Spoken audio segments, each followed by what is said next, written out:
भाइयों नमस्कार। भाइयों इस खेत में जो है गन्ने की बुआई से बाद मोथा बहुत अच्छा तरीके से जम गया था और किसान भाइयों ने स्प्रे करने में कई कमियां करी हैं और कुछ किसान भाइयों के फ़ोन आ रहे हैं कि मोथा घास की स्प्रे करते ही सार और गन्ना बैठ गया है और बिल्कुल भी बढ़वान नहीं कर रहा।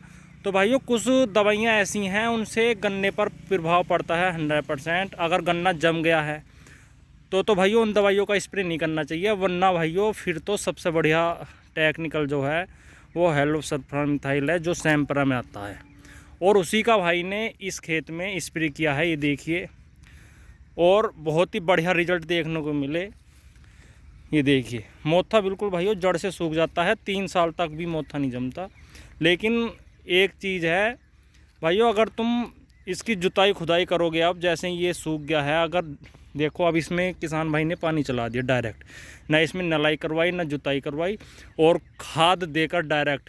किसान भाई यही सोचते हैं कि खाद देकर तो मोथा पल जाएगा, हरा हो जाएगा, लेकिन भाइयों ऐसा कुछ नहीं है।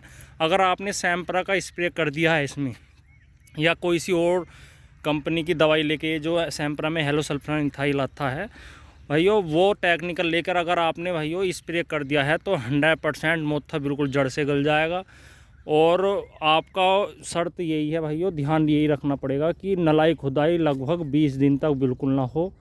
और आप ये भी ना सोचें कि खेत सूखे में आ गया, बिल्कुल भाइयों उस टाइम सूखा था जिस टाइम इन्होंने स्प्रे किया है और उसी टाइम स्प्रे कर दिया। 200 लीटर पानी में 36 ग्राम प्रति एकड़ के हिसाब से इन्होंने दवाई ली, 2 मैट्री ले ली, 200 ग्राम मैट्री ली और स्प्रे करने के बाद रिजल्ट तो बढ़िया आया। लेकिन जिन भाइयों ने भाइयों पायरोजोसल्फान का स्प्रे किया है, बात कहने की है, जिन किसान भाइयों ने पायरोजोसल्फान जो रोका वगैरह में आती है उसका स्प्रे किया है और ईख जमी आई है, तो भाइयों ईख पर इस असर पड़ता है। ये बात बिल्कुल पक्की है, क्योंकि किसान भाइयों के काफ़ी फ़ोन आ रहे हैं कि हमने पायरोजोसल्फान का स्प्रे किया और स्प्रे ऐसे टाइम पर किया था जिस टाइम ईख जमी आई। तो भाइयों ईख जमने पर के बाद अगर उस दवाई का आप टेक्निकल का स्प्रे करते हो तो भाइयों 100% गन्ने पर प्रभाव पड़ता है। और किसान भाइयों की यही दिक्कत इस बार सामने आई है। एक तो गन्ना रुक गया उसके करने के बाद, और दूसरा भाइयों उधर रूट बोरर और सूट बोरर लग गए और खेत के खेत बैठ गए। तो भाइयों घास की दवाई का स्प्रे करने के लिए इन चीज़ों का ध्यान रखना चाहिए। कुछ टेक्निकल ऐसे होते हैं गन्ना जमने के बाद नहीं करने चाहिए और कुछ ऐसे होते हैं कभी भी कर दो तो भी भाइयों कोई दिक्कत नहीं आती। तो ये देखिए गन्ना भी अच्छा जमा है और मोथा बिल्कुल जड़ से ख़त्म हो गया। ये देखिए सारा पीला पड़ गया, ये देख लो। और कहीं कहीं तक को भाइयों गन्ना भी छीता जमा है, लेकिन ज़्यादातर सब बढ़िया जमा है। कोसा 13,235।